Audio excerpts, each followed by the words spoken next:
सुरों का बहता दरिया, सात सुरों का बहता दरिया, तेरे नाम तेरे नाम। सभी भक्तों से निवेदन है, अपने हाथ ऊपर करते हुए गुरुदेव का स्वागत करेंगे और कहेंगे कि हे गुरुदेव, ये तन मन और जीवन सब तेरे अर्पण है। क्या सात सुरों का बहता दरिया, सात सुरों का बहता दरिया, तेरे नाम तेरे नाम। अब इस उम्र का बाकी हिस्सा, अब इस उम्र का बाकी हिस्सा, तेरे नाम तेरे नाम। सात सुरों का बहता दरिया, सात सुरों का बहता दरिया, तेरे नाम तेरे नाम। मेरी लगी गुरु से प्रीत दुनिया क्या जाने, मेरी लगी गुरु से प्रीत दुनिया क्या जाने। मुझे मिल गया मन का मीत दुनिया क्या जाने, मुझे मिल गया मन का मीत दुनिया क्या जाने। क्या जाने कोई क्या जाने, आसन ग्रहण करी सो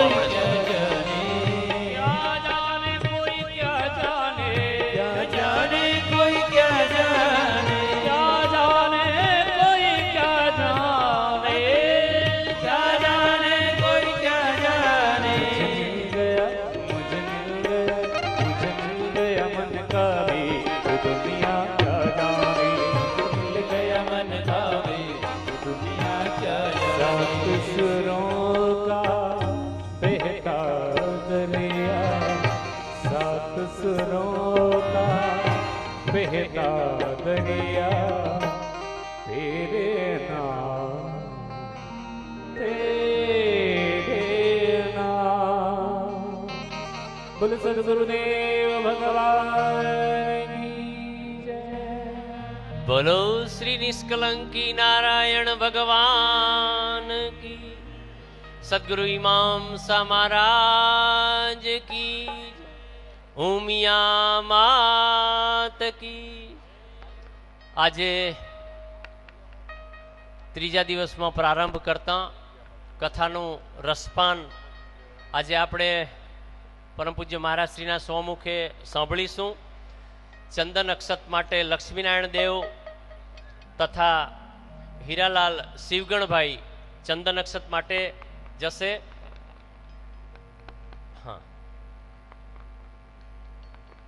ત્યારબાદ ફુલહાર માટે આદ્યશક્તિને છગનલાલ મૂળજીભાઈ ધોળું, ઉમિયા માતા મંજીભાઈ કાંજીભાઈ ધોળું, નિષ્કલંકી નારાયણના પ્રતીકને સુનિલભાઈ અરજણભાઈ ધોળું, સદગુરુના પ્રતીકને રમેશભાઈ ડાયાલાલ ધોળું, પરમ પૂજ્ય બ્રહ્મલીન કરશનદાસજી મહારાજના પ્રતીકને નવીનભાઈ શિવગણભાઈ ધોળું, ગોવા દાદાના પ્રતીકને સુધીરભાઈ હીરાલાલ ધોળું, ભારત માતા પ્રતીક વિનેશભાઈ શિવજીભાઈ, ત્રિદેવ જ્યોત કલ્પેશભાઈ અબજીભાઈ, પરમ પૂજ્ય મહામંડલેશ્વર જનાર્દન હરિજી મહારાજ ઉપેશભાઈ મોહનભાઈ, પોથીનું ફુલાર ઈશ્વરભાઈ રતનસિંહભાઈ, પરમ પૂજ્ય જય ભગવાન બાપા રાજેશભાઈ અરજણભાઈ, શાંતિ ભગત શાંતિલાલ લાલજીભાઈ, પરમ પૂજ્ય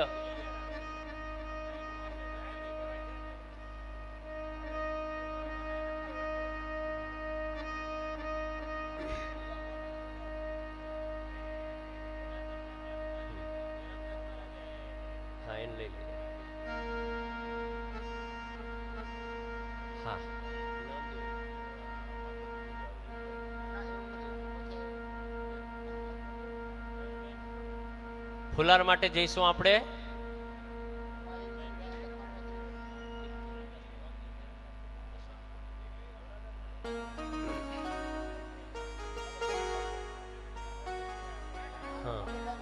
હા, જયરામદાસજી મહારાજ પરબતભાઈ જશે.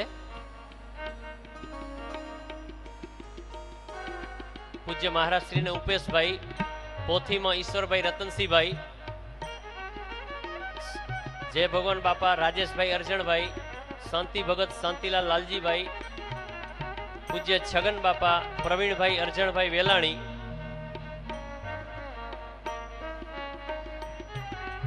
નીચે પોથી 5 પોથી સ્ટેજની સામે છે ત્યાં ઉમેશભાઈ મેઘજીભાઈ વાસાણી, રમણભાઈ સોમજીભાઈ રૂડાણી, દિનેશભાઈ લખમસિંહભાઈ ભોજાણી, દેવસીભાઈ નાનજીભાઈ સેગાણી, નવીનભાઈ હસરાજભાઈ ચૌધરી, નીચે મહારાજ શ્રી બિરાજમાન છે બાબુલાલ વાલજીભાઈ વેલાણી. આપણે ઝડપથી જઈશું. સ્ટેજની સામે પોથીનું પોથી માટે નીચે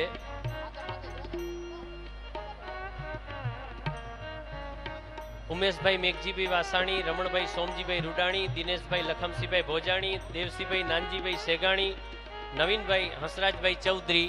નીચે પોથીમાં માલ્યાર્પણ બ્રાહ્મણ મહારાજ શ્રીને બાબુલાલ વાલજીભાઈ વેલાણી. લક્ષ્મીનારાયણ દેવના પોથીનું પૂજન માલ્યાર્પણ કપિલ કિશોર વાસાણી. પરમ પૂજ્ય મહામંડલેશ્વર સ્વામી જનાર્દન હરિજી મહારાજના માતૃશ્રી આવ્યા છે તો તેમને શર્મિલાબેન શાંતિભાઈ માલ્યાર્પણ માટે જશે. શર્મિલાબેન.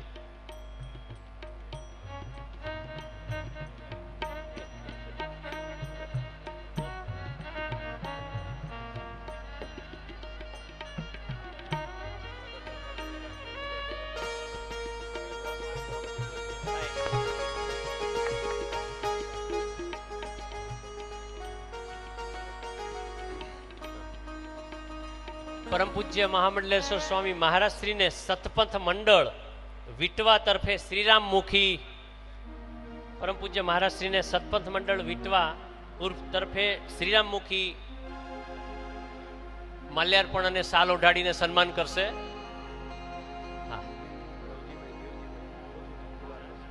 શ્રી રવજીભાઈ દેવજીભાઈ પોથીને ફુલાર માટે, જંતીલાલ જસરાજભાઈ વડોદરા મુખી શ્રી પોથીને ફુલાર માટે જશે.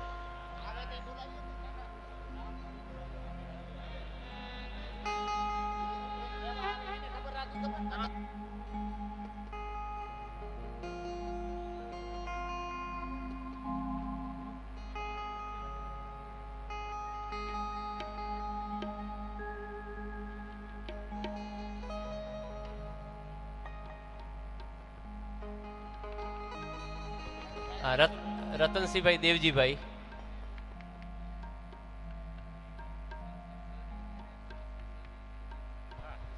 શામજીભાઈ કેસરાભાઈ મંત્રી શ્રી માલ્યાર્પણ પોથીને માલ્યાર્પણ માટે જશે. જંતીભાઈ પણ જશે પોથીને માલ્યાર્પણ માટે. હા, દેપર.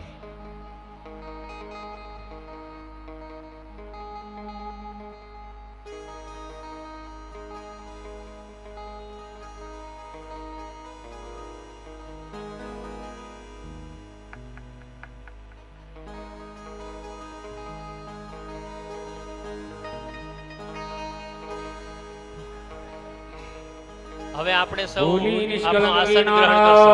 भगवान की जय. मन में बसा के तेरी मूर्ति, मन में बसा के तेरी मूर्ति, उतारू कन्हैया तेरी आरती. मन में बसा के तेरी मूर्ति, उतारू कन्हैया तेरी आरती हो, तेरी आरती, तेरी आरती हो, तेरी आरती, तेरी आरती हो, तेरी आरती, तेरी आरती हो, तेरी आरती. मन में बसा के तेरी मूर्ति, मन में बसा के तेरी मूर्ति, उतारू कन्हैया तेरी आरती. मन में बसा के तेरी आरती उतार कन्हैया तेरी आरती।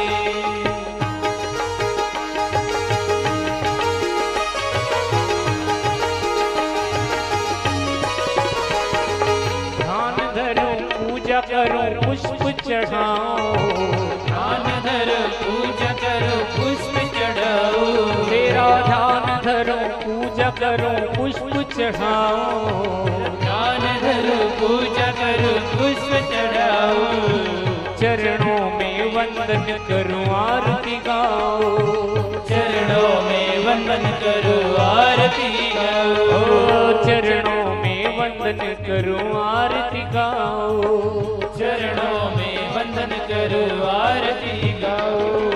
ऐ मेरे मोहन तुमसे क्या कहें, हे मेरे मोहन तुमसे क्या कहे, तू ही है मेरे भावों की मूर्ति, मन में बसा के तेरी मूर्ति, उतारू कन्हैया तेरी आरती, मन में बसा के तेरी मूर्ति, उतारो कन्हैया उतारो कन्हैया, उतारो कन्हैया, उतारो कन्हैया तेरी आरती।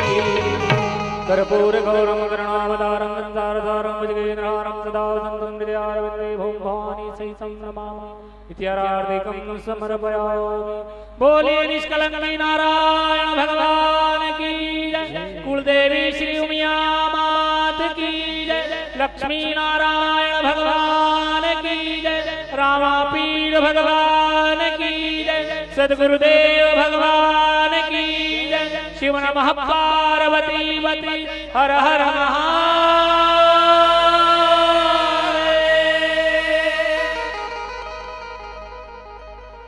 સરસ મજાની આરતી દીપ પ્રગટાવી અજવાળા થયા છે આ દુર્ગાપુર ગામમાં, દીપ પ્રગટાવી આનંદ ઉલ્લાસ થયા છે આ રુદિયામાં, દીપ પ્રગટાવી સદગુરુજી પ્રસન્ન થયા છે આ નિષ્કલંક ધામમાં, અને દીપ પ્રગટાવી નિષ્કલંકી નારાયણ પ્રસન્ન થયા છે આ દુર્ગાપુર ગામમાં. પરમ પૂજ્ય મહારાજ શ્રીના માતૃશ્રી આવ્યા છે, તેમને શાંતિભીના ધર્મપત્ની શર્મિલાબેન માલ્યાર્પણ માટે જશે. શર્મિલાબેન આપણી વચ્ચે અત્યારે પરમ પૂજ્ય મહંત શ્રી જયરામદાસજી મહારાજ ઉપસ્થિત છે. 5 મિનિટ માટે જયરામદાસજી મહારાજને વિનંતી કરીશ.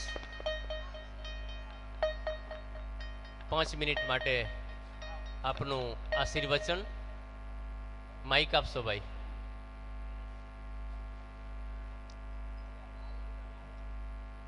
જયરામદાસજી મહારાજને માઇક આપશો.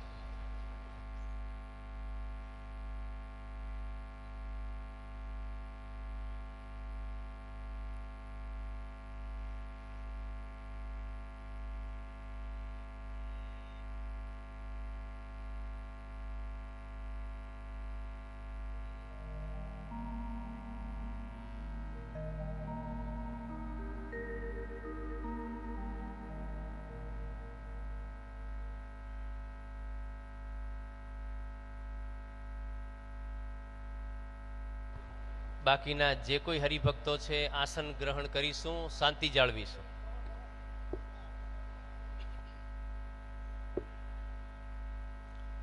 બોલો નિષ્કલંકી નારાયણ ભગવાન કી જય. સત્ય સનાતન ધર્મ કી જય. સદગુરુ દેવ કી જય. मौज करी गुरुदेव दया करी शब्द सुनायो कियो हरि नेरो जो रवि के प्रगटे निश जात सुदूर कियो ब्रह्मानु अंधेरो काय कवाचक मानस यो करी है गुरुदेव ही वंदन मेरो है गुरुदेव ही वंदन मेरो. આજનો પવિત્ર શુભ દિવસ, આજના પ્રસંગે આજે ત્રીજો દિવસ છે આ કથાનો. તો કથાના વક્તા શ્રી મહામંડલેશ્વર જનાર્દન હરજી મહારાજ, એમના ચરણોમાં વંદન. અહીંયા ઉપસ્થિત સર્વ સંતો મહંતોના ચરણમાં વંદન, સભાજનો, વડીલો, માતાઓ, બાળકો અને સંચાલકશ્રીઓ આત્મભાવે સૌને વંદન.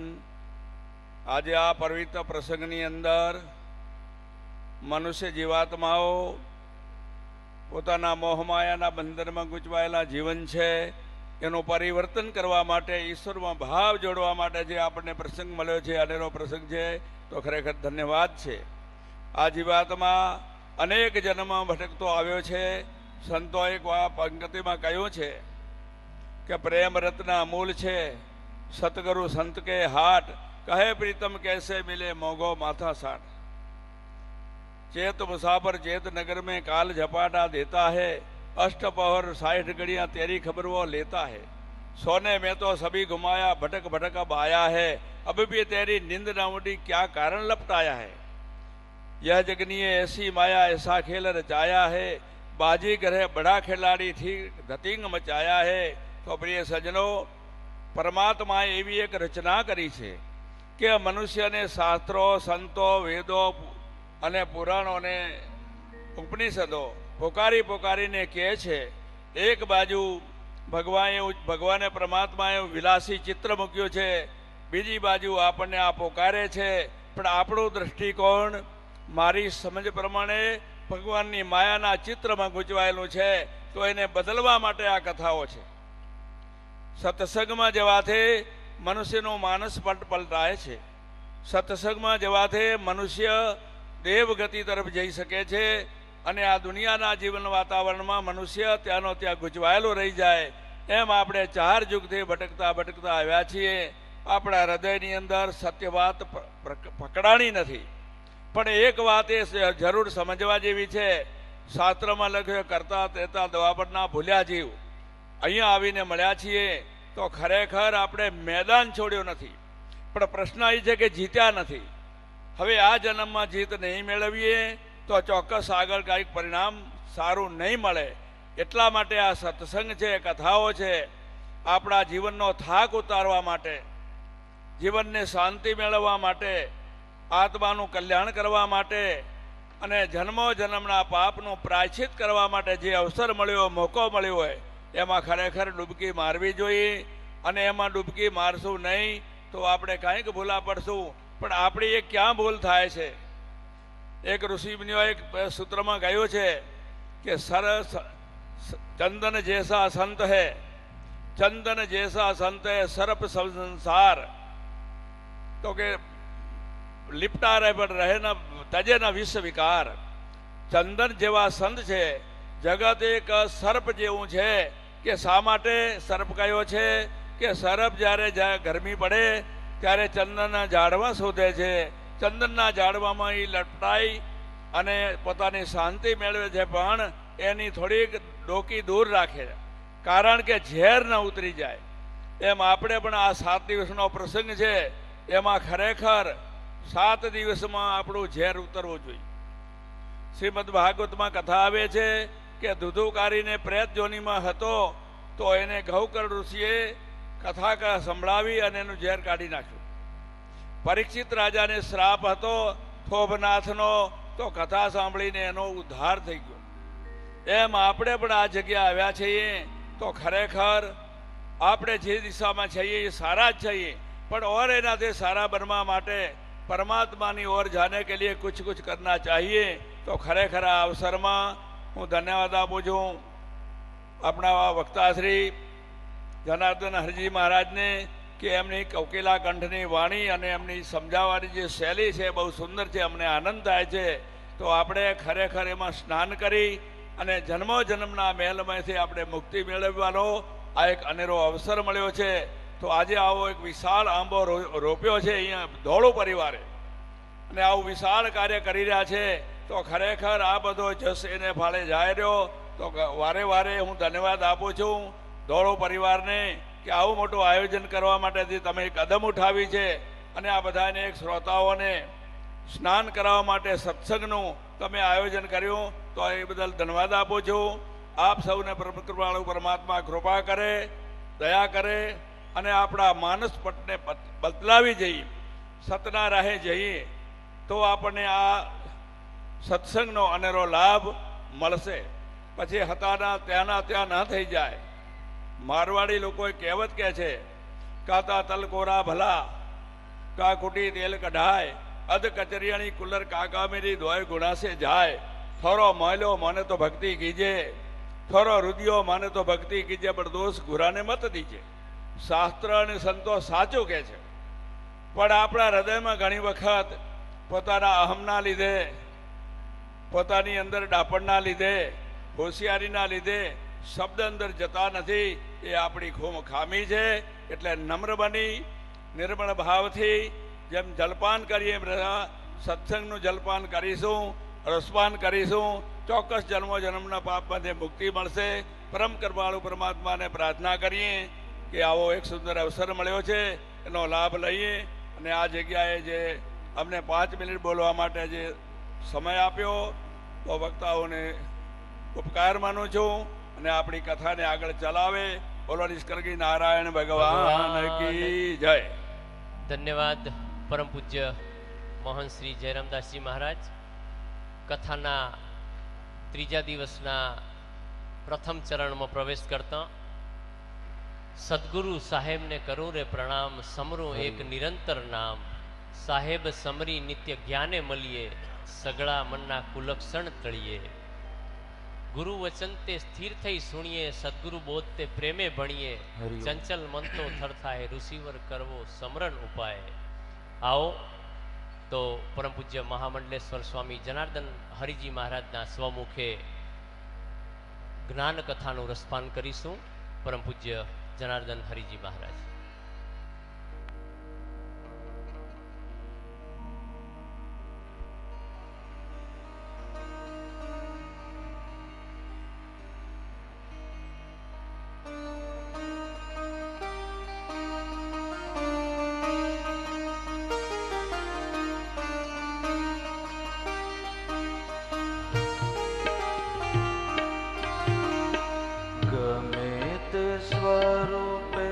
હૃદયમાં બિરાજો,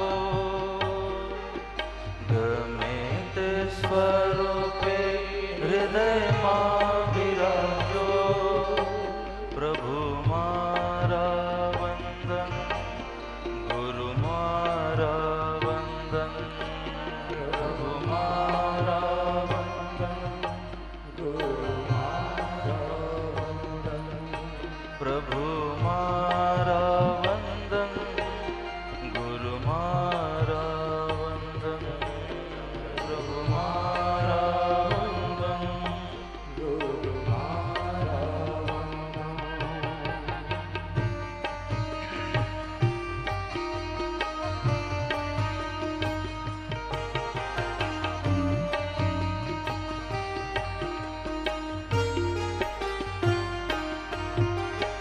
બાળ તમારું તમે મારા બા, કરેલા રે ગુનાઓ કરજો રે માં. તમારો તમે મારા બા, કરેલા રે ગુનાઓ કરજો રે માં. સ્વામી અંતરયામી, ઓ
जगत नारे तात शू करिए वा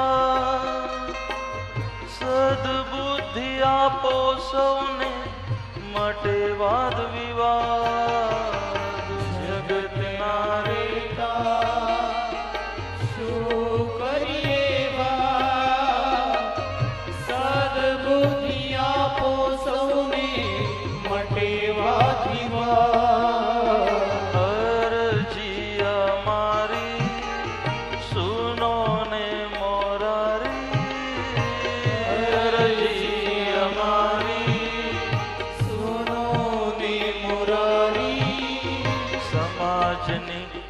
ताने अखंडित राखो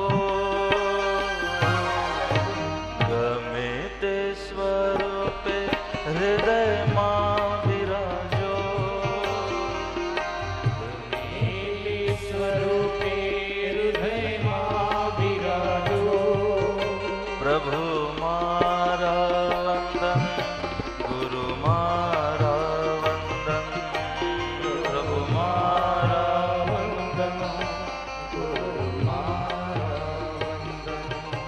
प्रभु मारा वंदन गुरु मारा वंदन प्रभु मारा वंदन गुरु मारा वंदन प्रभु मारा वंदन गुरु मारा वंदन प्रभु मारा वंदन गुरु मारा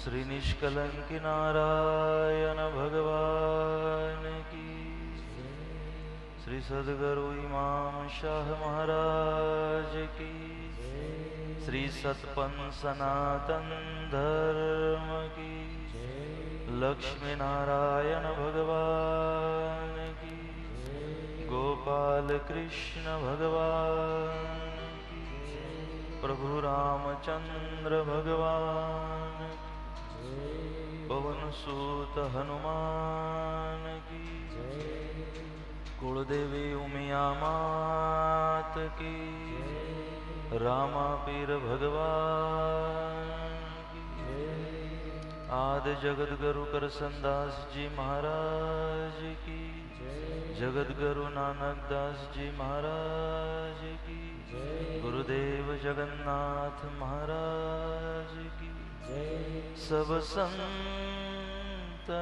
की ओम नमः पार्वती पतये हर हर महादेव ओम नारायण श्री नारायण नारायण नारायण हरे हरे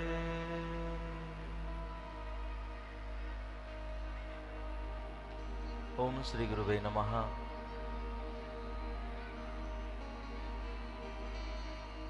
सबके हृदय में चैतन्य स्वरूप से विराजमान परम कृपालु परमात्मा को प्रणाम करते हुए उपस्थित आप सभी दिव्य आत्माओं को सप्रेम जय गुरुदेव जय गुरुदेव।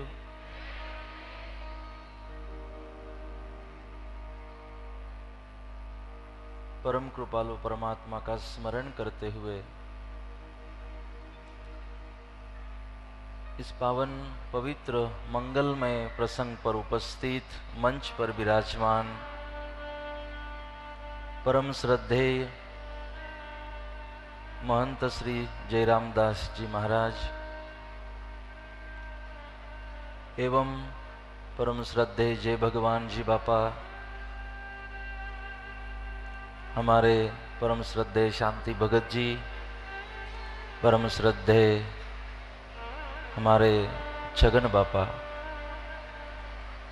एवं पूजनीय हमारे सभी वडील, हमारे युवा मित्र और माताएं बहनें, आप सबको अभिवादन करते हुए, बहुत बहुत धन्यवाद करते हुए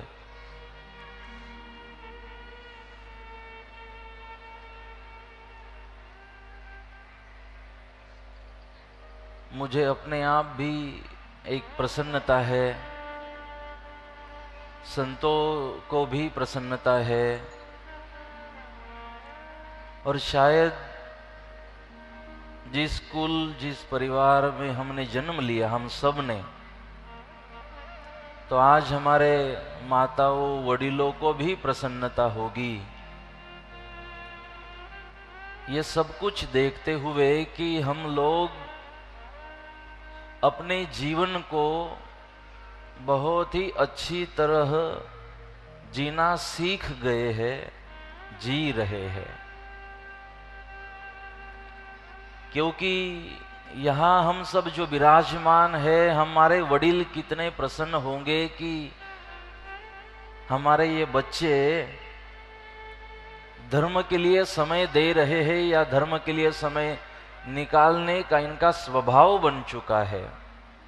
और मैं तो मानता हूँ कि बस इसी प्रदेश में हो सकता है कि 8:30 बजे सुबह की कथा हो और हजारों की संख्या में लोग 8:30 बजे यहाँ पहुंच जाए। ये भूमि का प्रताप है।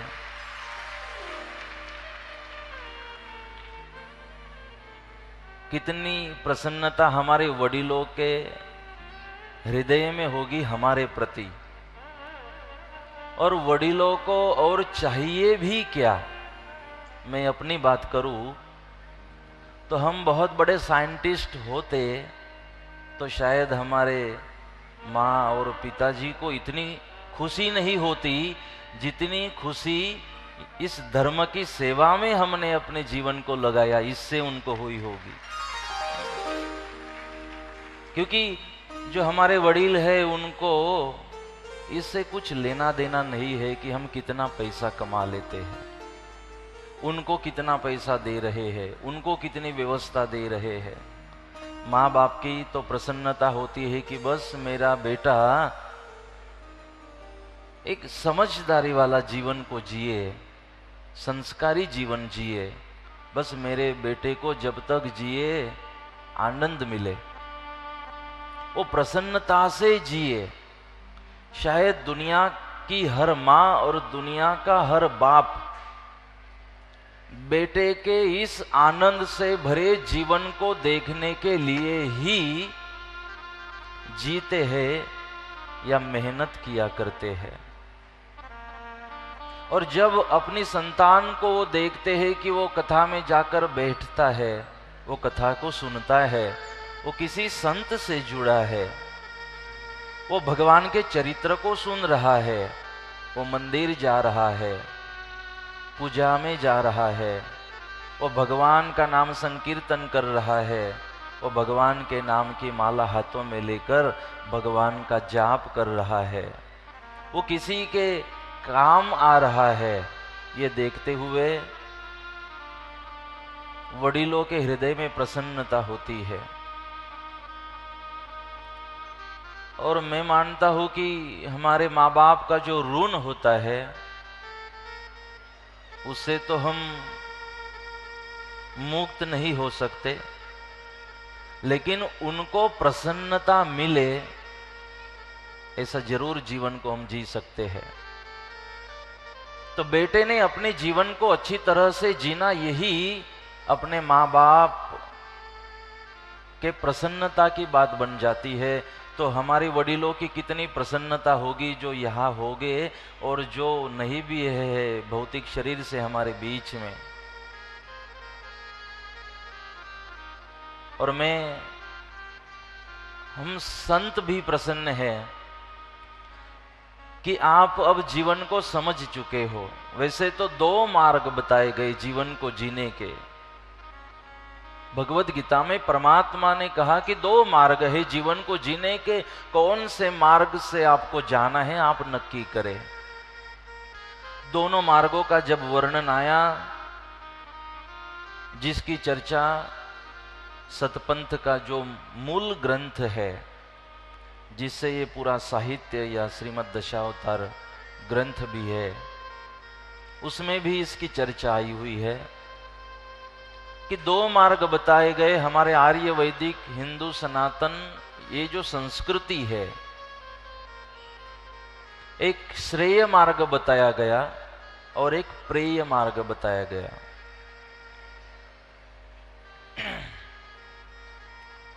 श्रेय मार्ग का अवलंबन अगर हम करते हैं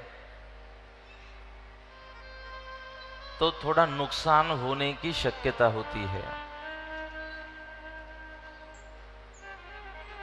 प्रेय मार्ग का, दो मार्गों का जो एक मार्गदर्शन भगवान ने श्रीमद् भगवद गीता में दिया, या हमारे मूल बंध में जो चर्चा आती है, श्रेय मार्ग और प्रेय मार्ग। तो जब श्रेय मार्ग की चर्चा आती है तो मूल बंध में सद्गुरुदेव कहते हैं कि स्वयं तक जो रास्ता ले जाता है, या जो ज्ञान स्वयं तक ले जाता है, जो कर्म स्वयं तक ले जाता है, वो श्रेय मार्ग हमें अपने तक पहुंचाता है, अपने निज रूप को प्रकट करता है, निज रूप की प्राप्ति कराता है कि मैं कौन हूं। इसकी जो मुलाकात कराता है वो श्रेय मार्ग। इसका मतलब ये हुआ कि हमें जो मानव का जन्म भगवान ने दिया वो श्रेय मार्ग के ऊपर चलने के लिए दिया हुआ है। जब हम श्रेय मार्ग से चलने की कोशिश करेंगे तो अपने तक, स्वयं तक हम पहुंच सकते हैं, क्योंकि हमने सारे ज्ञान को प्राप्त कर लिया। हम पूरी दुनिया में घूम रहे हैं, दुनिया का सारा ज्ञान हमको प्राप्त हो गया, लेकिन जब तक अपने आप तक, स्वयं तक पहुंचने का ज्ञान आपके पास न हो तो फिर कोई मतलब ही नहीं है कि हमें मानव का जन्म मिला है। इसलिए श्रेय मार्ग बताया गया कि श्रेय मार्ग से अगर आप चलोगे, और श्रेय मार्ग के ऊपर चलने का मतलब है कि हमने संतों से ज्ञान को प्राप्त करना, और उस ज्ञान के द्वारा हमने स्वयं का पता लगाना, मैं कौन हूं, मेरा स्वरूप कौन सा है, इसका पता करना। तो श्रेय मार्ग के ऊपर चलने के लिए भगवान ने ये मानव का चोला हम सबको दिया हुआ है। जब प्रेय मार्ग की बात आती है, श्रेय मार्ग का मतलब है अपने तक पहुंचना, और प्रेय मार्ग का मतलब होता है कि अपने को जो प्रिय लगे वो करना। संतों ने बताए हुए, शास्त्रों ने बताए हुए मार्ग पर चलने का मतलब है श्रेय मार्ग, और हमें खुद को जो अच्छा लगे उस मार्ग पर चलने का मतलब होता है प्रेय मार्ग। जो हमें प्रिय है वही करते जाना, लेकिन जो हमें प्रिय है वो हमें करना नहीं है, जो संतों ने बताया हुआ है अपने अनुभव से, उस मार्ग पर चलने की हम सब ने कोशिश करनी होती है। मुझे एक बात बताओ, आपको कहीं प्रवास में जाना हो, बस में, जो सरकार की बस आती ना, अगर उसमें बैठ के आपको कहीं प्रवास में जाना हो, आप बस स्टॉप पे गए, देखा कि बहुत भीड़ है, तो आप पहले खिड़की में झांक कर ये नहीं देखोगे कि जगह है कि नहीं बस में। आप खिड़की से, जो बारी होती ना बस की, उस बारी से ये नहीं देखोगे कि मुझे बैठने के लिए सीट है या नहीं है, ये नहीं देखोगे। पहले ये देखोगे ये बस कहाँ जा रही है। आपको कहीं जाना हो तो पहले बस को देखना पड़ेगा ना, बारी से अंदर सीट बैठने के लिए है नहीं है, कैसी है, वो तो कोई मतलब ही नहीं। पहले तो जरूरी है जहां मुझे पहुंचना है, क्या ये बस वहां जाती है? बाद में वो सवाल आता है कि जगह है कि नहीं है। तो पहले ये देखना होगा कि मुझे जिस गाड़ी में बैठना है, क्या वो गाड़ी वहां जाती है जहां मुझे पहुंचना है? ये पहले पता करना पड़ेगा कि हमें कौन सी बस में बैठना है। हम यही नक्की करना भूल जाते हैं और इसी में फिर थोड़ी दिक्कत हो जाती है। इसीलिए श्रेय मार्ग की यही बात है कि पहले चलने से पहले, जीवन को जीने से पहले हमें नक्की करना होगा कौन से रास्ते पर हमें चलना है, कौन से रास्ते पर चलना है और ये रास्ता कहाँ पहुंचता है। अगर ये रास्ता हमारे मुकाम तक पहुंचता है, निज रूप तक पहुंचता है, तो बस हम उस रास्ते पर चलना शुरू करें, न कि जो हमें प्रिय है वो रास्ता।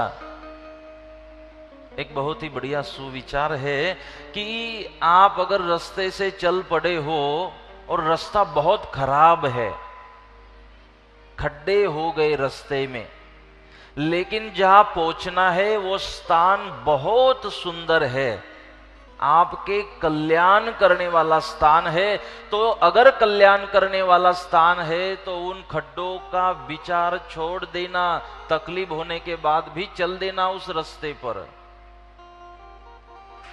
लेकिन रास्ता बहुत सुंदर है,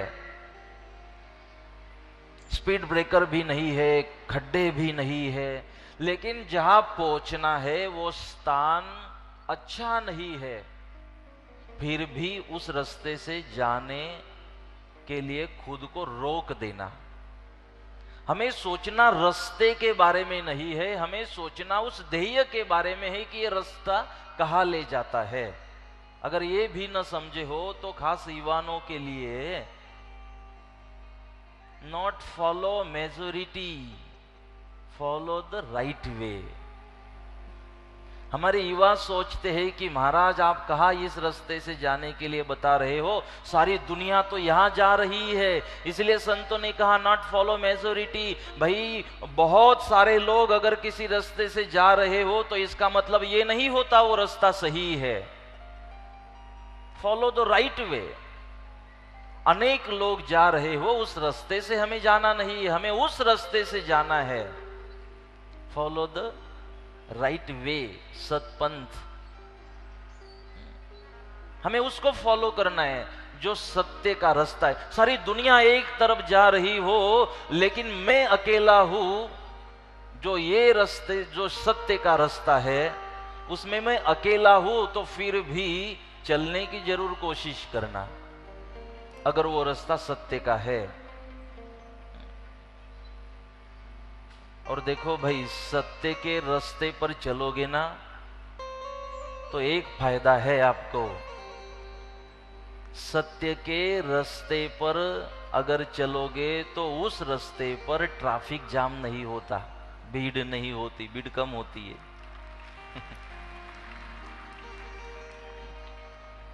वहां भीड़ नहीं होती, रास्ता खाली मिल जाता है। सत्य के रास्ते पर चलना सीख जाओ, फॉलो द राइट वे। सत्य को अपनाना श्रेय मार्ग है। संतों ने बताया हुआ जो मार्ग है वो श्रेय मार्ग है। हमें श्रेय मार्ग से चलना है, न कि प्रिय मार्ग। अगर हम प्रिय मार्ग से चलते हैं तो फंसते हैं। आप कहोगे कैसे? देखो, उंदर होता है ना, उंदर, चूहा।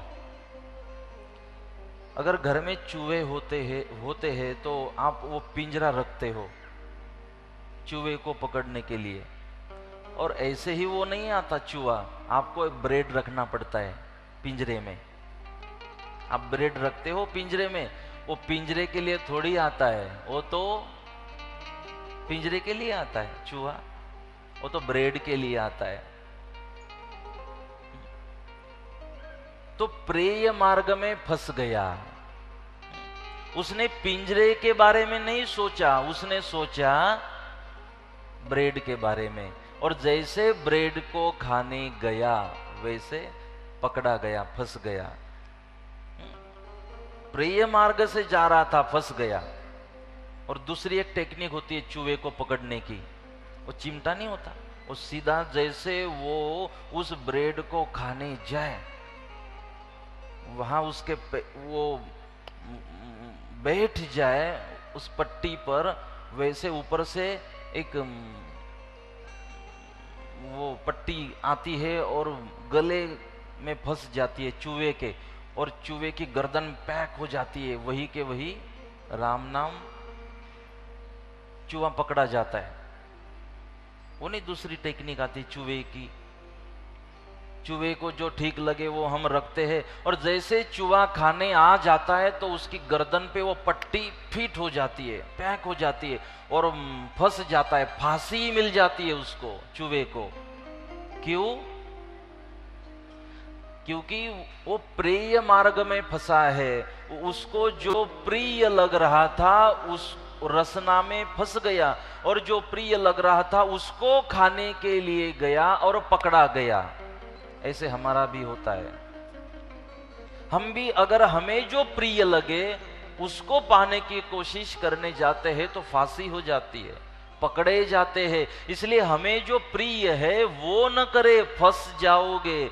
जो हमारे संतों ने निर्देश किया, आप कहते हो कि शिक्षापत्री में सद्गुरुदेव ने बताया कि लहसुन डूंगरी नहीं खानी चाहिए। कल तो हमने एक बड़ी बात सुनी कि किसी ने पूछा कि चलो डूंगरी नहीं खानी होती है, लेकिन अगर जो बटाका बड़ा बनता है ना, अगर उसमें डूंगरी हो, वो तो पकी हुई होती है, तो वो खाने में क्या दिक्कत है? डूंगरी कच्ची नहीं खानी चाहिए, लेकिन पकी हुई तो खा सकते हैं ना। जो पकी हुई है, जो आलू वड़े में होती है, वो खाने में क्या दिक्कत है? वो तो पकी हुई है। कई लोग ये सोचते हैं कि ये जो डूंगरी खाने की बात आती है, लहसुन खाने की बात आती है, भाई इसको पाप पुण्य से मत जोड़ना। सद्गुरु तो मां होते हैं, मां।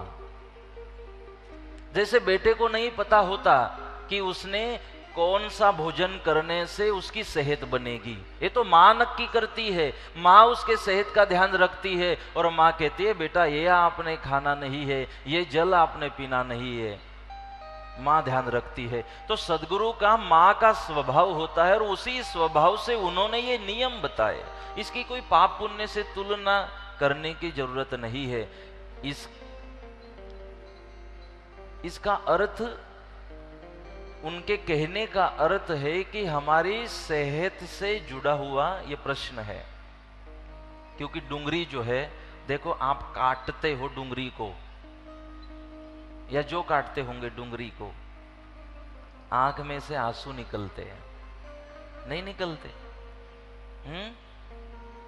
तो पता करो कितना वो गर्म है, कैसे प्रभाव है उस डूंगरी का, कि आप काट ही रहे हो तो आंखों में जलन होती है, और जब वो डूंगरी आप खाओगे, ग्रहण करोगे, तो उसका जो रस है अपने लोही में, ब्लड में मिक्स होता है, तो अपना जो लोही है वो गर्म बनता है, और वो लोही रक्त, वो ब्लड गर्म होने के कारण स्वभाव में गर्मी आती है। और स्वभाव में गर्मी आ जाए, गुस्सा आ जाए, क्रोध आ जाए, तो ध्यान में एकाग्रता नहीं आती। अगर किसी ने कुछ अपमान कर दिया तो भगवान से ज्यादा जिसने अपमान किया वो याद आएगा। कौन याद आएगा? जिसने अपमान किया। भगवान तो चले ही जाएंगे ध्यान से, वो याद आएगा जिसने आपको गलत कहा, आपका अपमान किया। तो अगर आपको ध्यान करना है, ध्यान में एकाग्रता में भगवान से जुड़ना है, तो आहार वैसे रखना पड़ेगा जिससे सात्विकता बनी रहे, क्योंकि जैसा खावे अन्न वैसा होवे, ये कहने के लिए तो ठीक है। क्योंकि हम जो भोजन पाते हैं उसी का ही तो लोही बनता है, तो इसलिए उन्होंने डूंगरी खाने से मना किया, क्योंकि उनका मां का स्वभाव है। दूसरी बात कि हमारे शरीर में अगर ये डूंगरी खाने से गर्मी बढ़ती है तो अनेक जो बीमारियां है वो भी हो सकती है, इसीलिए डूंगरी खाने से उन्होंने मना किया। और भाई मुझे तो एक बात पता है, लहसुन की बात, लहसुन भी ऐसे आप ऐसे हाथों में उसको ये करना, और हैंड वॉश आता है ना, साबुन, उससे हाथों को धो लेना, फिर भी उसकी स्मेल आती है लहसुन की। इतनी तीव्रता होती है उसमें, गर्म होता है लहसुन। अगर वो आपके लोही में मिक्स होता है तो लोही गर्म बनता है। फिर जो मन को शांत करना है, मन को एकाग्र करना है, मन जो विचलित हो जाता है, कभी स्तुति किसी ने कर दी तो फिर भी विचलितता आ जाती है, हम बहक जाते हैं, किसी ने अपमान कर दिया तो विचलितता आ जाती है। तो मन को स्थिर करने के लिए, मन शांति के लिए, मन को एकाग्र करने के लिए, मन की जो वृत्तियां है उसमें समाधान लाने के लिए ये सारी बातें सद्गुरुदेव ने बताई है। और मुझे तो एक बात पता है कि सद्गुरुदेव ने, या जिनको हम सद्गुरु मानते हैं, संत मानते हैं, गुरु मानते हैं, अगर भाई उन्होंने कह दिया कि आपने ये खाना नहीं है, तो बस मुझे तो एक पता है कि हमने खानी नहीं है। अगर उन्होंने कह दिया कि खाना नहीं है और आप पूछते हो कि क्यों नहीं खानी चाहिए, तो इसका मतलब ये हुआ कि आपकी सद्गुरु के वचनों में श्रद्धा नहीं है, बस आप टाइम पास कर रहे हो कि मंत्र मूलम गुरुर्वाक्यम। एक बाजू आप श्लोक बोले जा रहे हो मंत्र मूलम गुरुर्वाक्यम, मंत्र मूलम गुरुर्वाक्यम, और दूसरी बाजू जब सद्गुरुदेव कहते हैं कि हमने मांस नहीं खाना है और दूसरी बाजू मांस खाए जा रहे हो, तो कहां से सद्गुरु के मंत्र, आप उनके शब्द आपके लिए मंत्र बने। चलो अगर डूंगरी लहसुन खाने से कुछ बिगड़ता भी न हो, लेकिन शायद मेरे सद्गुरुदेव को मेरी परीक्षा लेनी हो, और परीक्षा लेने के लिए मेरे सद्गुरुदेव ने कहा हो कि नहीं खानी है, और अगर मैंने खाने से रोक दिया तो मैं सद्गुरु का और सद्गुरु मेरा।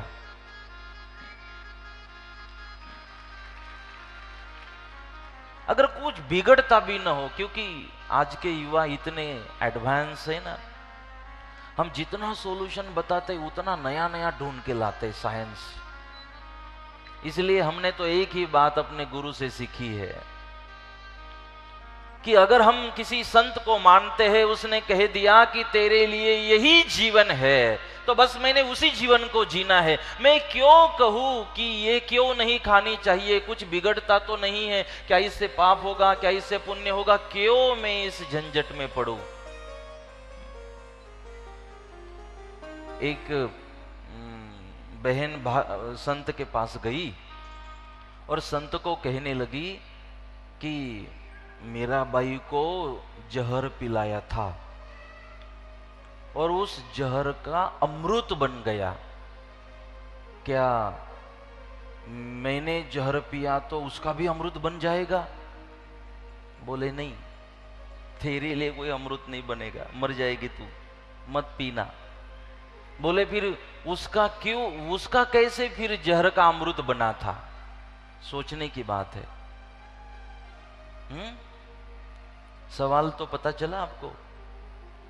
वो अपने गुरुदेव को पूछने गई कि मीरा के जहर का अमृत बना था, मैं अगर जहर पी लूं तो क्या मेरे भी जहर का अमृत बनेगा? गुरुदेव ने मना किया मत पीना, मर जाएगी। तो बोले उसका कैसे अमृत बना, मेरा क्यों नहीं बनेगा? बोले जब जहर पीने का समय आया था मीरा को, तो वो मीरा अपने गुरु को पूछने नहीं गई थी पीऊं या नहीं पीऊं, पी लिया, इसलिए अमृत बना।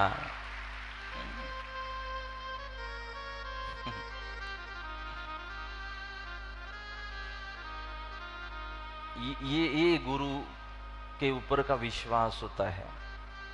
कई बार पूछा जाता है ये गुरु और शिष्य का जो संबंध है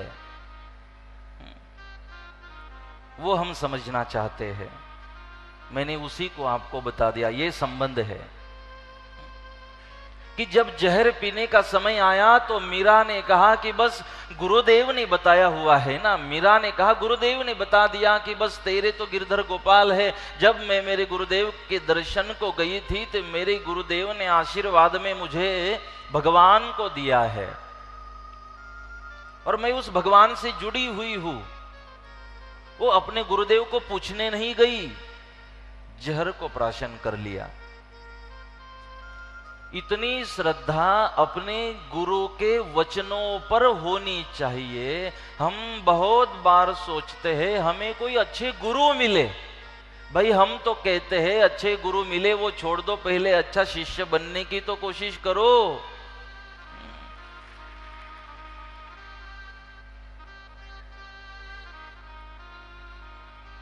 गुरु और शिष्य का जो नाता है दुनिया में सबसे श्रेष्ठ माना गया, क्योंकि गुरु हर समय हर वक्त उसकी चिंता करते हैं। गुरु वही कराते हैं अपने शिष्य से जिससे उस शिष्य का कल्याण होता रहे।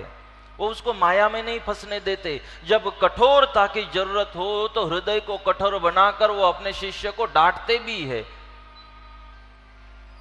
और गुरु के लिए तो बहुत बढ़िया एक बात कही गई, गुरु कुंभार शिष्य कुंभ है, घड़ी घड़ी काढ़े खोट, अंतर हाथ रख के ऊपर मारे चोट। कुम्हार को देखा होगा आपने, जब वो मटका बनाता है ना कुम्हार, तो आपने देखा होगा कुम्हार को जब वो उस मटके का निर्माण करता है तब आप देखना जरूर, वो उसको ऊपर से पीटता है। अगर वो नहीं पीटे, उसको मार नहीं दे, चोट नहीं दे तो आकार नहीं मिलेगा। तो उस मिट्टी को आकार देने के लिए उसको पीटना उस कुम्हार को जरूरी है।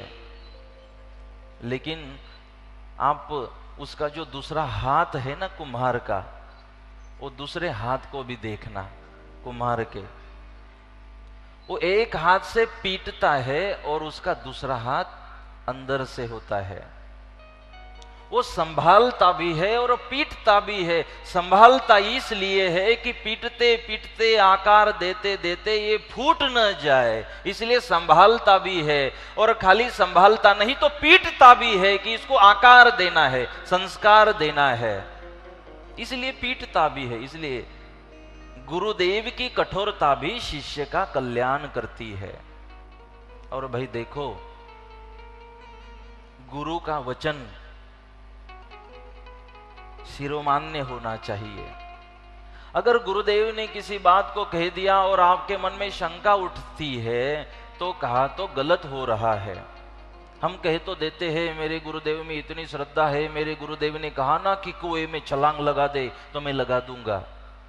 भाई कुएं में छलांग लगाने की कोई जरूरत नहीं है। जो माला कही है हर रोज 2 कम से कम माला कर लिया करो, उतनी करो, कुएं में कूदना रहने दो। जो 2 माला के लिए कहा गया है वो माला तो कर लिया करो। तो गुरुदेव और शिष्य का ये संबंध है। और मैं दूसरी एक बात कह दूं कि गुरु और शिष्य के संबंध में कोई स्वार्थ न हो। गुरु और शिष्य के संबंध में कोई अपेक्षा न हो, कोई स्वार्थ न हो, कोई प्रलोभन न हो, कोई कामना न हो।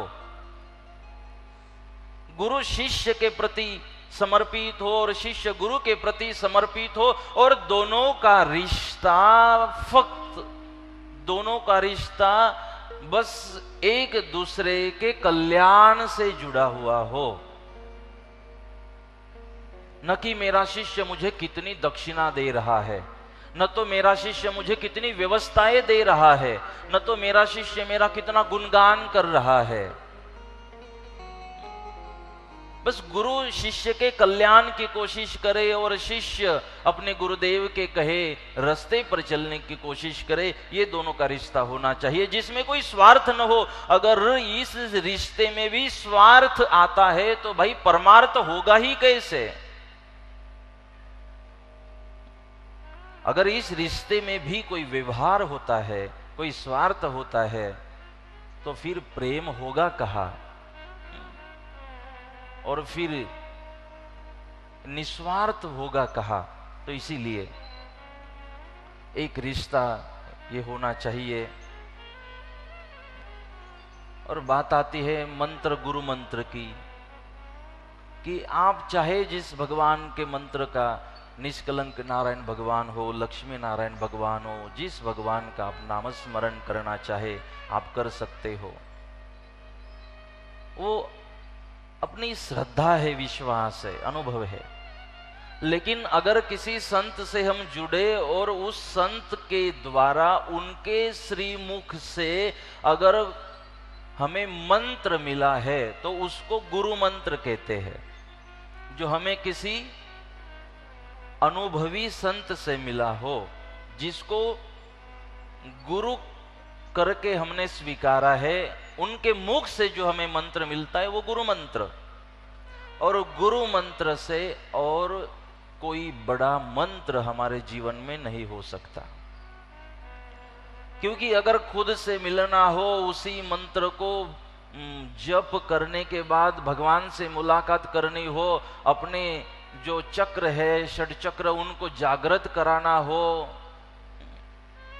अपने सुप्त शक्तियों को जागृत कराना हो, आपको सहस्रार तक पहुंचना हो, आपको अनुभव करना हो, ये सारी जो बातें हैं वो बस गुरु मंत्र के द्वारा ही आपको मिल सकती है। उसके दो कारण है।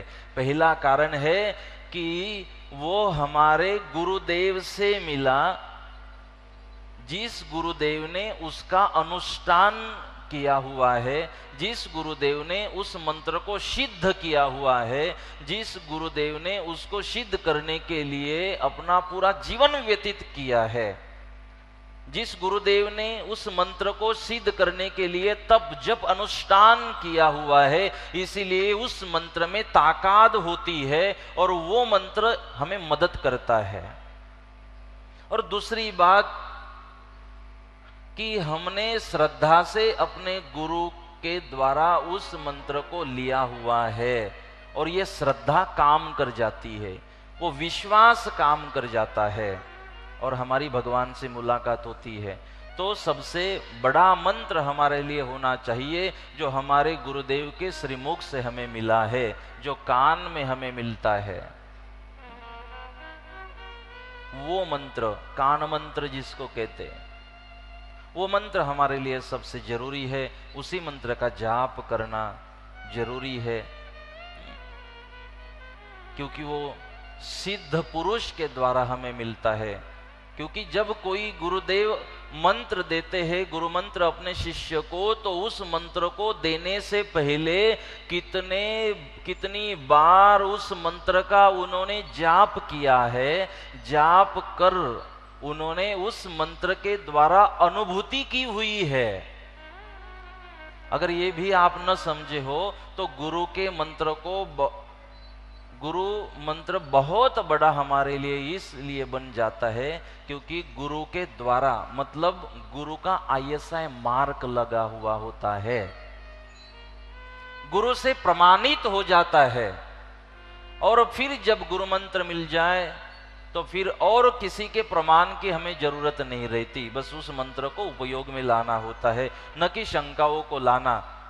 मैं एक बात कहकर अगली कथा में प्रवेश करूंगा कि देखो ये सदगुरुदेव से जुड़ा हुआ रिश्ता हो, जब लहसुन प्याज का रिश्ता हो, जो कुछ सारी बातें हो भाई, अगर आप समर्पित हो, अगर जिस परंपरा से जुड़े हो, उससे जो कोई नियम बताए जाते हैं, हमने विश्वास और भरोसे के साथ उस नियमों को अपने जीवन में उतारना चाहिए। मेरे भगवान भगवत गीता में कहते हैं संशय आत्मा विनश्यति। जिस परंपरा में हो, जिस गुरुदेव ने जिन नियमों को बताया हुआ है, अगर उन नियमों के प्रति आप शंका रखते हो तो विनश्यति, न तो इहलोक में न तो परलोक में आपको शांति मिलेगी। इसलिए मैं जो मेरे गुरुदेव ने बताया, जो मेरी परंपरा की आचार संहिता है, बस मैं उस तरह से जीवन को जीऊं। अगर किसी ने बता दिया कि भाई मांस खाने से ताकत बनती है, बहुत साइंस को लेकर आए और आपको बता दिया, आप एक बात कह देना कि भाई हमें बहुत पसंद आई आपकी बात, मांस जरूर खाना चाहिए, मैं भी खा लेता, लेकिन क्या करूं, मैंने अपने गुरुदेव को वचन दे रखा है और प्राण निकल जाए तो मुझे मंजूर है, लेकिन वचन में तोड़ने वाला नहीं हूं, बात आकर यहां पर अड़ी है। अरे भाई तूने तो कह दिया मुझे भी पसंद है, लेकिन मेरे वचनों का क्या? और ये नियम तो देखो भाई निमित्त होते हैं हमें मजबूत बनाने के लिए, हमें वो मजबूत बनाते हैं। कैसी मजबूती? कि बहुत बार मन हो जाता है कि गुरुदेव को वचन दिया डूंगरी नहीं खाएंगे और भूख लगी है, हमारे सामने भजिए बन रहे हैं डूंगरी वाले, गरम गरम, खाने का मन भी है, पेट में भूख भी है, देने वाला आग्रह भी कर रहा है। कैसी अवस्था है? नहीं, भजिए बन रहे हैं, भूख है, कैसी अवस्था, परीक्षा है। लेकिन तब अगर आपने वचनों को याद किया कि भाई भूख भी है, भजिए भी है, वो भी डूंगरी वाले हैं, उसकी स्मेल भी बढ़िया आ रही है और अंदर से आवाज भी निकल रही है, खा ले खा ले, सामने वाला आग्रह भी कर रहा है, ले ले ले ले, लेकिन अगर तब आप खुद को संभाल सके कि अब प्राण भी निकल जाते हैं, भूख के मारे मर भी जाता हूं, लेकिन मैंने अपने गुरुदेव को वचन दे रखा है, मैं उस वचन का पालन करूंगा, नहीं खाऊंगा ये भजिए, मुझे नहीं खाने हैं। अगर आपने स्वयं के ऊपर कंट्रोल कर लिया, जीत लिया अपने इंद्रियों को, तो समझना गुरु की कृपा मिलती है और फिर आप जीवन का कल्याण कर सकते हो। दिए हुए वचन को तोड़कर अगर आपने भजिए खा लिए और बाद में गुरुदेव के पास गए कि प्रभु को मिलना है, तो झापड़ मिलेगी। एक छोटी सी बात कही थी कि डूंगरी वाले भजिए मत खाना, वो तूने नहीं मानी, तो कहा ये प्रभु से बात बनेगी तेरी, वो साधना कब होगी? संत तो खुद को इतना मजबूत बनाते हैं कि भूख है, भजिए बन रहे हैं डूंगरी वाले, बढ़िया स्मेल आ रही है, और संत तो क्या करते बताओ, भजिए लेते हैं हाथ में और भजिए अपनी जीभ तक लाते हैं, यहां तक भूख है, खाने का मन भी है, भजिया हाथ में है, यहां तक ले आते भजिए, ऐसा स्पर्श करते हैं और स्पर्श करते करते फेंक देते हैं, खाते नहीं है। कितना कठिन है यहां तक ले जाना और वापस थाली में उस भजिए को रख देना, उसका नाम संत है। क्योंकि ये एक साथ, भाई ये भजिए खाना कोई पाप नहीं है। मुझे ये नहीं कहना डूंगरी वाले भजिए जो खाते वो पापी है या नहीं खाते वो पुण्यवान है, इससे मत जोड़ो। ये एक साधना है। क्योंकि ये साधना क्यों कराई जाती है? साधना इसलिए कराई जाती है कि क्या मैंने स्वयं को जीत लिया है, इंद्रियों का मेरे ऊपर कब्जा है कि मैं इंद्रियों का गुलाम बन चुका हूं। इस परीक्षा के लिए ये सारे नियम बताए जाते हैं। इसे कहीं और जोड़ने की, शंका कुशंकाओं को रखने की भाई जरूरत नहीं है। इसीलिए आप अगर किसी परंपरा में हो, किसी सदगुरु की आचार संहिता को मानते हो, उसने जो ज्ञान बताया हुआ है, निशंक बन जाना, शंका कुशंकाओं को छोड़ देना, उसको ही प्रमाण समझकर जीवन को जीने की शुरुआत कर देना। लेकिन मैंने अनुभव किया पूरा जीवन हमारा शंका कुशंकाओं में घिरा हुआ होता है, और शंका कुशंका रखते रखते ही हमारा जीवन पूरा हो जाता है। पूजा वैसे के वैसे रह जाती है भगवान की। जैसे किसी ने बता दिया कि घर में जो मंदिर होता है वो लकड़े का होना चाहिए, कोई बताते हैं वो संगमरमर का होना चाहिए, कोई कहता है वो तांबे का होना चाहिए, कोई कहता है अलग अलग सारी, लकड़े में भी वो इस पेड़ का नहीं उस पेड़ का होना चाहिए, वो जमीन पे होना चाहिए, कोई कहता है नहीं जमीन से 4 फीट ऊपर होना चाहिए, कोई कहता है ईशान में होना चाहिए, कोई कहता है फलानी जगह होना चाहिए, कोई कहता है कि जो वेटिंग रूम होती है उसमें होना चाहिए, कोई कहते हैं बेडरूम में होना चाहिए, कोई कहते हैं अलग से रूम होनी चाहिए, कोई कहते हैं घर से बाहर रूम होनी चाहिए, कोई कहते हैं नहीं मंदिर को बाहर कैसे कर दिया, वो तो मंदिर घर में बनना चाहिए। इसी में जीवन पूरा हो जाता है, पूजा वैसे के वैसे रह जाती है। देखो एक बात आपको कह दूं और आगे में प्रवेश करूं। भाव का भूखा हूं मैं, भाव ही एक सार है, भाव से मुझको भजे तो समझो बेड़ा पार है। भगवान कहते हैं भाव का भूखा हूं मैं, भाव ही एक सार है, भाव से मुझको भजे तो बेड़ा पार है। भगवान को भाई कोई लेना देना नहीं इन चीजों से, किसी के जो अभ्यास हो, जो मानते हो, मैं उनका सम्मान करता हूं, लेकिन मैंने जो सुना है इन शास्त्रों से, मैंने जो पढ़ा है, तो बस सारे शास्त्रों में एक बात को लिखा हुआ है, मेरे भगवान को एक ही चाहत है, भाव। वो भाव से मिलता है, वो प्रेम से मिलता है। कोई अर्जुन प्रेम कर दे भगवान कृष्ण के ऊपर तो मेरा भगवान तो इतना दयालु है, बिक जाता है भाव से। और अर्जुन के रथ के ड्राइवर बन जाते हैं, बीक गए मेरे भगवान, शबरी के झूठे बेर को पा जाता है। वो भाव का प्रेम का भूखा है। सबसे ऊंची प्रेम सगाई, सबसे ऊंची प्रेम सगाई है। भगवान प्रेम की सगाई को मानते हैं, प्रेम में मानते हैं। न तो आप चांदी के भगवान बना दो, सोने के भगवान बना दो, आप संगमरमर का मंदिर बना दो, आप लकड़े का मंदिर बना दो, क्या इससे भगवान से कोई मुलाकात होनी है? आपका मन कितना शांत है जब भगवान की पूजा कर रहे हो, तब मन में एकाग्रता भाव कितना है, ये जरूरी है। आप अगरबत्ती खरीदने तो जाते हो बाजार में और कहते हो भगवान के लिए अगरबत्ती खरीदने आए हैं, और सुगंध आपके पसंद की खरीदते हो। अगरबत्ती किसके लिए खरीदने गए? भगवान के लिए। और सुगंध किसके पसंद की?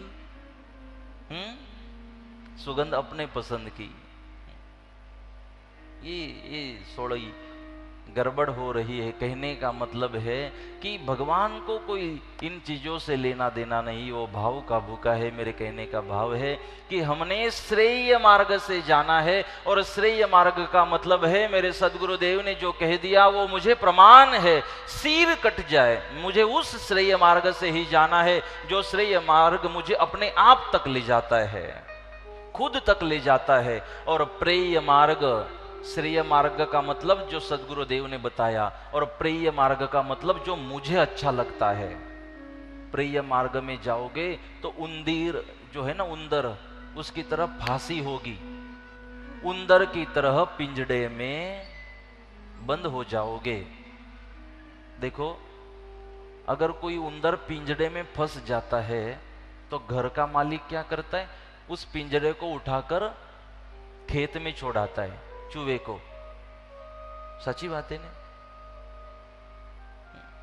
उस चूहे को खेत में छोड़ाते हैं। साची बात है ने? તમે ક્યારે ગયા હતા ઉંદરને છોડવા ખેતરમાં? आप लोग गए होंगे।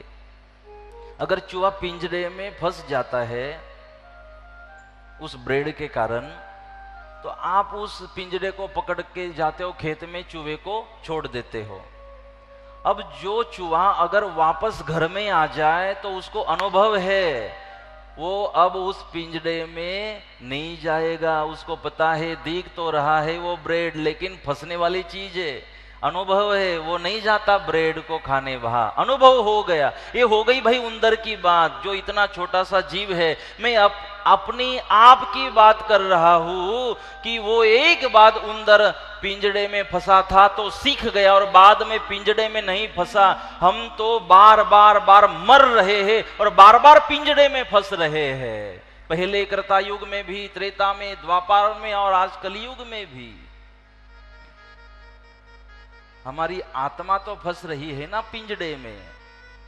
कितनी कितनी बार फंस चुकी आज तक। उंदर एक ही बार फंसा तो बाद में पिंजड़े में नहीं फंसता, और हम बार इस पिंजड़े में फंसे जा रहे हैं। तो बस एक ही कारण है। पहले कृता युग में 35 बार, त्रेता युग में 25 बार, द्वापर युग में 16 बार और इस कलयुग में 8 बार, 84 बार। 4 युगों में मानव का जन्म मिलता है।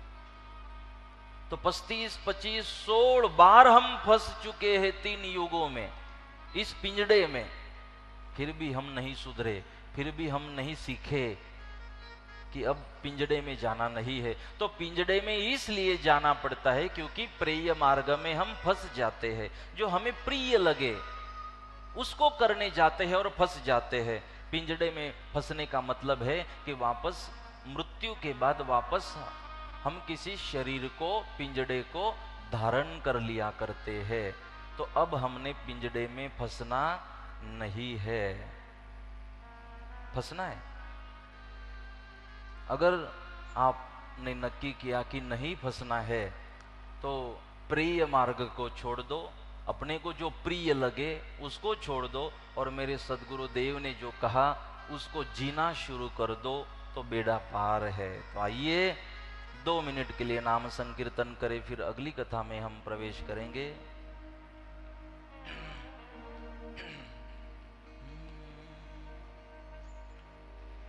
आनंद अपार मेरे गुरु के दरबार में, आनंद अपार मेरे गुरु के दरबार में, आनंद अपार मेरे सदगुरु के दरबार में, आनंद अपार मेरे सतगुरु के दरबार में, गुरु के दरबार में, मेरे सदगुरु के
आनंद अपार मेरे गुरु के दरबार में, आनंद अपार मेरे गुरु के दरबार में।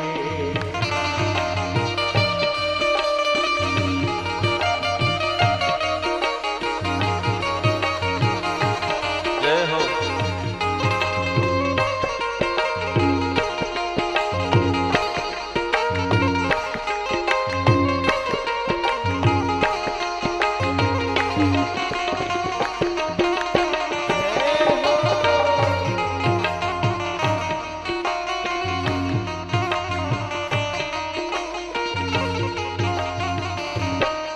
संसार की गाड़ी धुआं उड़ाती है, संसार की गाड़ी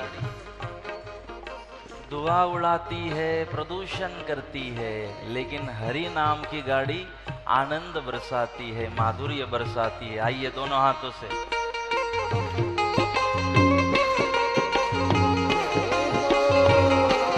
हरि बोल।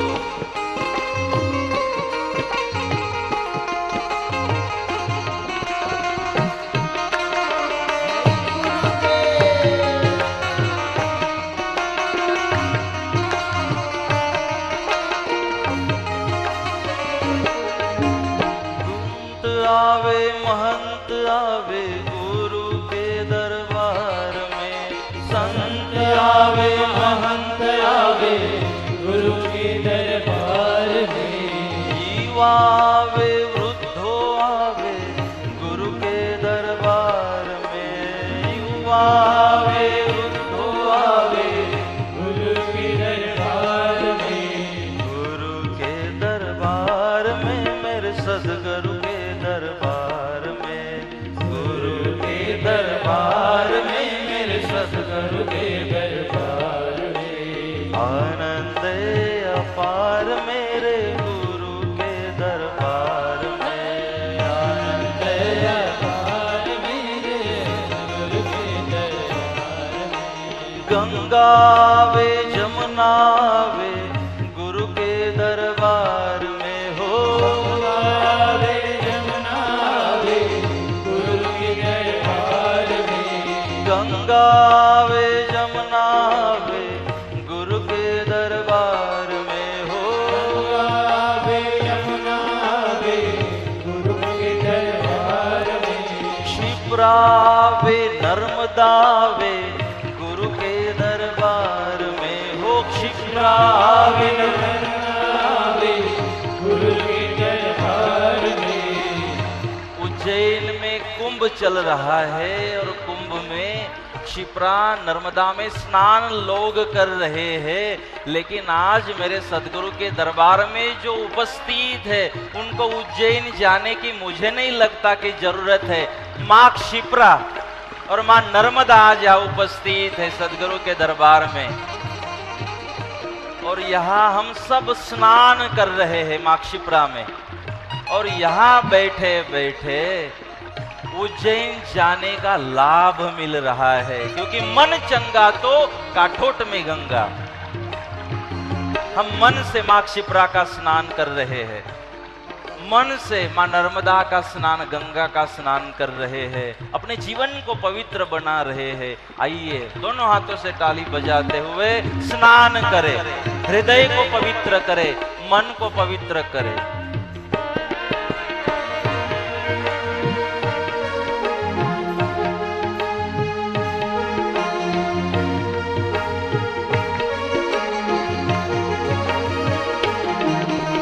आनंद अपार मेरे गुरु के दरबार में, आनंद अपार मेरे गुरु के दरबार में। गुरु के दरबार में मेरे सदगुरु के दरबार में हो, गुरु के दरबार में सतगुरु के दरबार में। आनंद अपार मेरे गुरु के दरबार में, आनंद अपार मेरे गुरु के दरबार में।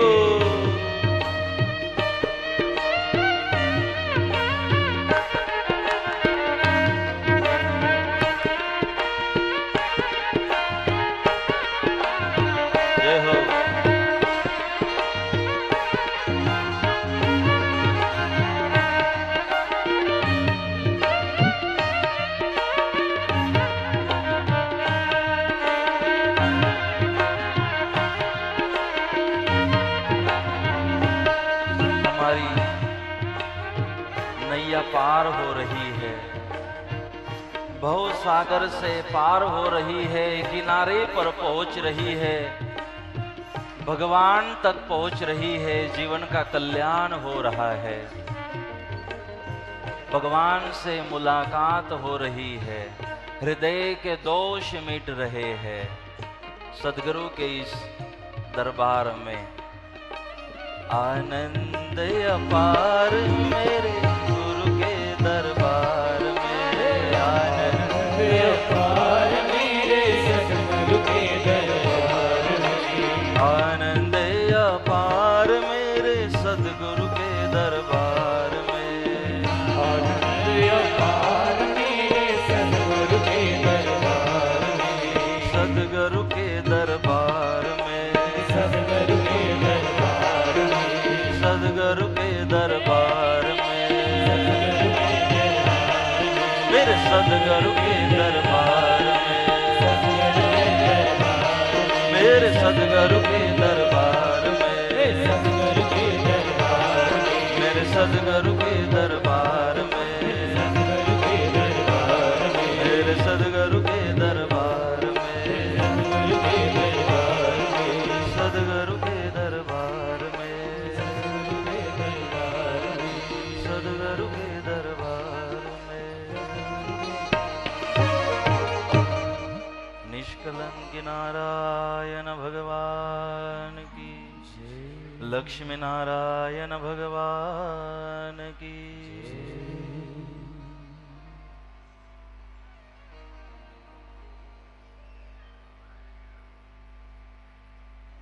भक्त प्रहलाद के चरित्र को हमने सुना और उस चरित्र के माध्यम से एक संदेश हम सबको व्यास से मिला, इस मंच से मिला कि भक्ति करने के लिए अपनी उम्र का कोई बंधन नहीं होता, बचपन में भक्ति करने से भगवान मिलते हैं या वृद्धावस्था में मिलते हैं, उसका कोई बंधन नहीं है, लेकिन साधना का बंधन है, एकाग्रता विश्वास का बंधन जरूर है। कल बहुत ही एक दिव्य चरित्र का रसपान हमने किया, जैसे भक्त प्रहलाद का अवतार कार्य हमने देखा, भक्त प्रहलाद के चरित्र को हमने सुना। भक्त प्रहलाद ने भगवान को समर्पित जीवन को जिया है, अपने गुरुदेव की आज्ञा का पालन किया है, अपने गुरुदेव नारद जी से जो मंत्र मिला था उस मंत्र का तब तक अनुष्ठान किया जब तक भगवान मिले नहीं, भगवान की कृपा नहीं हुई। और भक्त प्रहलाद ने अपना अकेला नहीं, अपने कुल का उद्धार किया, अपने कुल का ही नहीं तो भक्त प्रहलाद ने 5 करोड़ सद्भक्तों का उद्धार किया। 5 करोड़ सद्भक्तों के उद्धार का कारण प्रहलाद जी बने हैं।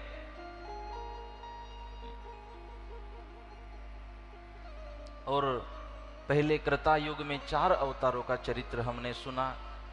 जैसे कल हमने कहा था कि 4 युगों में 4 अवतार भगवान ने लिए, 4 दानवों का नाम सुना, 4 भक्तों का नाम सुना।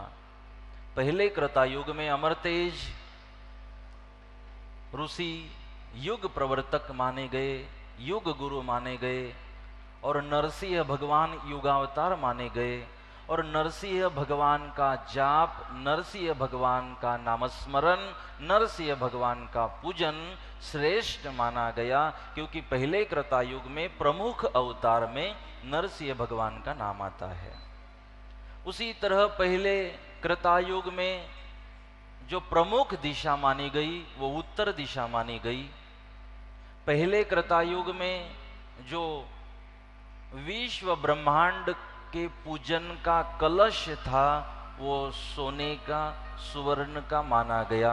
उस सोने के कलश को स्थापित कर विश्व ब्रह्मांड के देवी देवताओं का पूजन किया जाता था। सोने का कलश उत्तर दिशा प्रमुख मानी गई कृतायुग में। और वनदाग श्रेष्ठ माना गया, अमर तेज युग गुरु माने गए। अमर तेज ऋषि को इसलिए युग गुरु माना गया क्योंकि उन्होंने नरसिंह भगवान के चरित्र को कहा, आगमवाणी को कहा, और जाप नरसिंह भगवान का किया जाता था। इसलिए ये सारी सृष्टि का जो मंड्यान है, भगवान ने इसी तरह 4 युगों का निर्माण किया और 4 युगों के साथ साथ ये सारी स्क्रिप्ट तैयार कर दी अलग अलग नियमों के साथ। इसलिए बहुत ही सुंदर बोला जाता है, भगवान ने जो चौपट बोलते हैं ना, उसको कहते चौपट। चौपट का खेल रचा भगवान ने, इसलिए बहुत सुंदर गाया जाता है इस बारे में।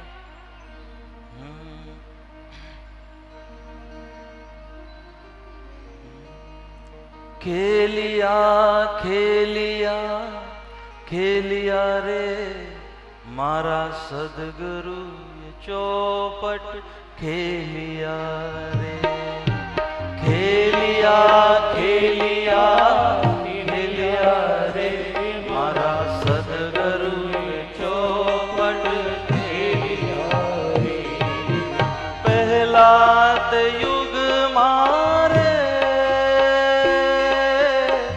सोना ना पाट जस्ता पिया,